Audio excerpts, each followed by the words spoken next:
Siapa sih yang nggak tahu Bank Muamalat? Bank Muamalat merupakan bank swasta di Indonesia yang pertama kali didirikan dengan prinsip syariah Islam. Bank Muamalat sendiri didirikan pada tanggal 1 November 1991 dan mulai beroperasi di Indonesia pada tanggal 1 Mei 1992. Kalau Bank Muamalat ini adalah bank syariah pertama di Indonesia. Mungkin sudah pernah dengar ya. Jadi kalau bank BUMN itu muncul setelah adanya Bank Muamalat. Jadi dulu yang mendirikan Muamalat ini pertama kali itu adalah IJMU, kemudian MUI, kemudian para warga Jawa Barat. Nah, yang didukung oleh Presiden Soeharto pada saat itu. Nah, kenapa? Karena belum ada yang namanya perbankan atau ekonomi syariah pada saat itu, tahun 91. Kemudian alhamdulillahnya Bapak Presiden Soeharto pada saat itu sangat mendukung dengan adanya di Indonesia ini ada perbankan syariah. Itu yang pertama.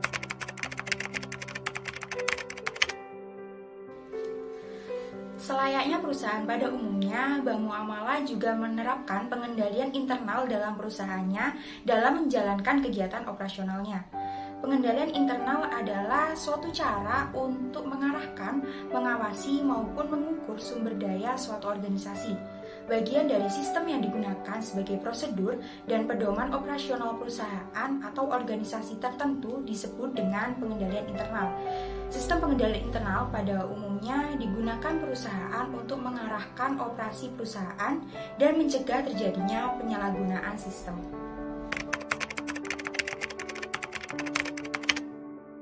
Jadi gini Mbak, setiap bagian ibaratnya itu ya, kita antara bagian customer service misalnya ya dengan bagian marketing pembiayaan. Berkas nasabah itu kan restriksi ya, maksudnya itu tuh rahasia. Jadi adapun berkas yang ada di customer service itu nggak berhak tahu bagian yang lain. Begitu pula sebaliknya. Jadi begitu pula dengan data yang bisa diakses oleh customer service atau data yang diakses oleh teller, supervisor, marketing. Nah itu ya juga punya privasi sendiri-sendiri gitu. Jadi data yang bisa diakses oleh customer service belum tentu bisa diakses oleh bagian yang lain. Begitu pula dengan teller, supervisor, apalagi supervisor mungkin bisa ya ngelihat semua data yang ada di CS sama teller, tapi CS nggak bisa ngelihat data yang di teller ya juga begitu sebaliknya. Pengendalian ini perlu sekali dilakukan untuk memastikan bahwa pekerjaan dilaksanakan sebagaimana mestinya, sesuai dengan rencana yang telah dibuat sehingga tujuan dapat dicapai sesuai dengan waktu yang telah. Dalam pelaksanaan kegiatan pengendalian ini, penilaian ataupun evaluasi perlu dilakukan, yaitu untuk menilai apakah pekerjaan telah mencapai tujuan sebagaimana yang diharapkan. Pengendalian berperan penting untuk mencegah dan mendeteksi penggelapan atau fraud dan melindungi sumber daya organisasi baik yang berwujud maupun tidak. Pengendalian menyediakan mekanisme bagi organisasi untuk menyesuaikan diri jika kinerja tidak sesuai dengan apa yang kita harapkan. Oleh karena pentingnya data-data yang ada pada Bank Muamalat itu sendiri, maka perlu adanya suatu sistem pengendalian yang baik dari pihak pimpinan Bank Muamalat terhadap program-program yang dilaksanakan. Kalau sistem pencatatannya itu kan ini ya, mesti ada perkembangan ya setiap berapa tahun sekali. Kalau sistemnya Bank Muamalat sendiri itu ini sudah yang ketiga kalinya berubah. Mulai dari yang pertamanya kiblat, kemudian yang kedua T2KR, nah yang ketiga kita pakai FlexCube namanya.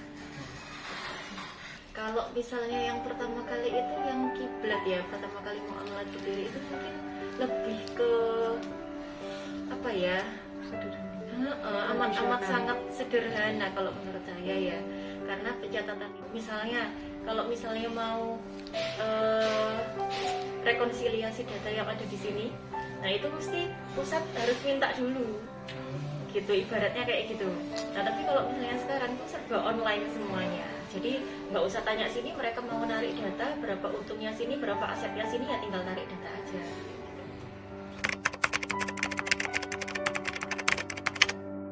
Vendornya Muamalat ini sama dengan vendornya Bank Mandiri. Pokoknya sistem terbaik yang kedua kalau nggak salah di dunia ya.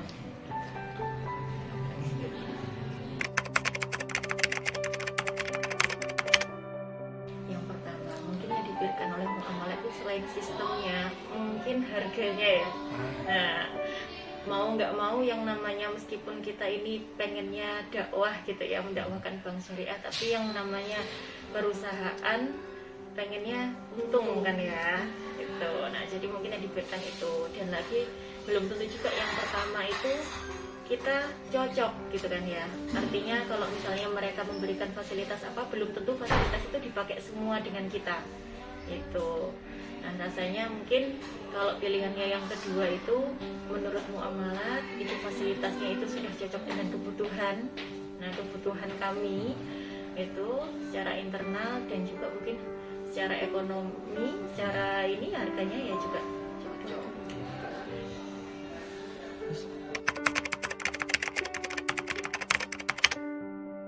Kalau bicara kekurangan pasti ya, namanya juga buatan manusia gitu kan. Kalau kekurangannya mungkin saya tidak menjelaskan secara detail di sini ya. Jadi ada mungkin kelebihan di sistem yang sebelumnya, itu ada namanya sistem T2KR yang tidak ada di sistem yang ketiga ini gitu. Mungkin yang lebih merasakan itu bagian operation ya, maksudnya bagian kita yang menjalankan sehari-hari, dan itu mungkin tidak dirasakan dengan yang di atasan yang mungkin mereka hanya istilahnya tuh gelondongan ya, minta datanya itu ya wes hasilnya aja gitu, nggak setiap detailnya gitu. Tapi yang merasakan di sini mungkin ada beberapa part itu yang merasakan oh ternyata masih enak yang sebelumnya, tapi itu mungkin ya hanya 10%-nya aja. Kalau 90%-nya ya jauh lebih simple dan praktis yang terbaru.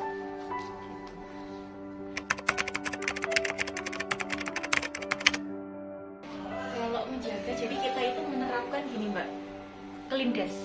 Nah, setiap akhir hari kita wajib clean desk. Clean desk itu apa? Memastikan semua area tempat kerja kita itu tuh bersih oleh berkas nasabah, kemudian lemari itu sudah dikunci, kemudian ketika kita meninggalkan meja komputer kita itu sudah harus di lock out semua sistem yang kita buka di situ gitu. Jadinya itu meminimalisir ada mungkin bagian lain, oh daripada aku ke komputer sana mending aku di sini aja gitu. Kalau misalnya itu nggak ke lock out, berarti kan dia bisa dong buka akses di situ pakai user kita gitu. User kita itu kayak seandainya dipakai sama orang lain itu karena kecerobohan kita sendiri, ya kita nanti yang kena imbasnya gitu kan. Kita bisa kena SP juga gitu, kita bisa kena teguran lisan ataupun tertulis juga kalau sampai itu ketahuan sama supervisor. Itu sih pengendaliannya.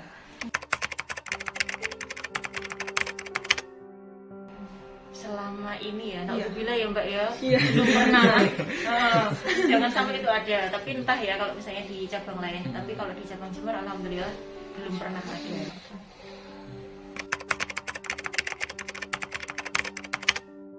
Pengiriman data. Ya. Kalau di kami sendiri, kalau untuk pengiriman data, perubahan nomor handphone, alamat itu harus dilakukan oleh nasabahnya sendiri dan harus datang ke cabang. Kami tidak asal untuk mengirimkan WA karena kan sekarang ini ya rawan penipuan. Itu juga mitigasi resiko dari kami. Makanya kalau misalnya nasabahnya mau mengkinikan datanya, itu nasabah harus datang sendiri dengan membawa KTP asli, karena kalau kopi KTP kan bisa digunakan orang lain ya gitu. Jadi pakai KTP asli, membawa buku tabungan, dan harus dilakukan oleh nasabahnya sendiri, tidak boleh diwakilkan meskipun itu kerabat terdekat. Bahkan saya istrinya, saya mau ganti nomor suaminya, itu tidak boleh gitu.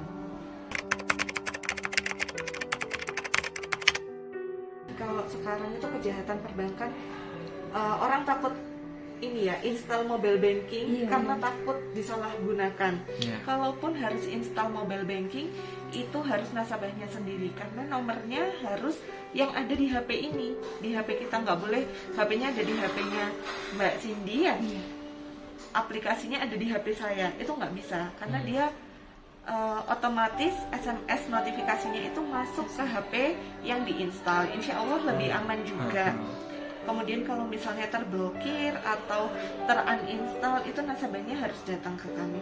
Kalaupun tentang data nasabah, kalau kita membocorkan data nasabah atau memberikan data nasabah, itu pasti dengan persetujuan nasabahnya. Karena dalam FPR kita, form pembukaan rekening kita, syarat dan ketentuannya kita juga sampaikan kepada nasabah apakah pihak bank boleh memberikan data nasabah ke pihak yang bekerja sama dengan bank gitu. Itu atas persetujuan nasabah. Jadi kalau misalnya nasabahnya ditelepon oleh pihak lain tapi sudah bekerja sama dengan kita, itu diperbolehkan karena sudah sesuai dengan persetujuan nasabahnya gitu.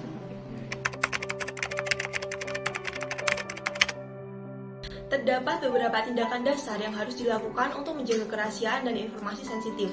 Yang pertama, terdapat identifikasi dan klarifikasi informasi untuk dilindungi. Langkah pertama untuk melindungi kerahasiaan, kekayaan intelektual, dan informasi bisnis sensitif lainnya adalah mengidentifikasi letak informasi tersebut disimpan dan siapa yang dapat mengaksesnya, dan lalu kita harus mengklarifikasi informasi untuk organisasi berdasarkan nilainya. Yang kedua, terdapat melindungi kerahasiaan dengan enskripsi. Enkripsi merupakan sebuah pengendalian yang fundamental untuk melindungi privasi informasi pribadi yang dikumpulkan oleh organisasi. Yang ketiga, terdapat mengendalikan akses atas informasi, yang mana terdiri dari manajemen hak informasi atau IMR perangkat lunak yang menawarkan kemampuan tidak hanya untuk membatasi akses terhadap file atau dokumen tertentu, tetapi juga untuk merinci tindakan-tindakan yang telah dibaca, disalin, dicetak, diunduh, ataupun tindakan lainnya. Yang terakhir, terdapat tindakan pelatihan. Pelatihan adalah pengendalian yang paling penting untuk melindungi kerahasiaan, karena para pegawai perlu mengetahui jenis informasi yang dapat mereka bagikan dengan orang lain dan jenis informasi yang perlu mereka lindungi.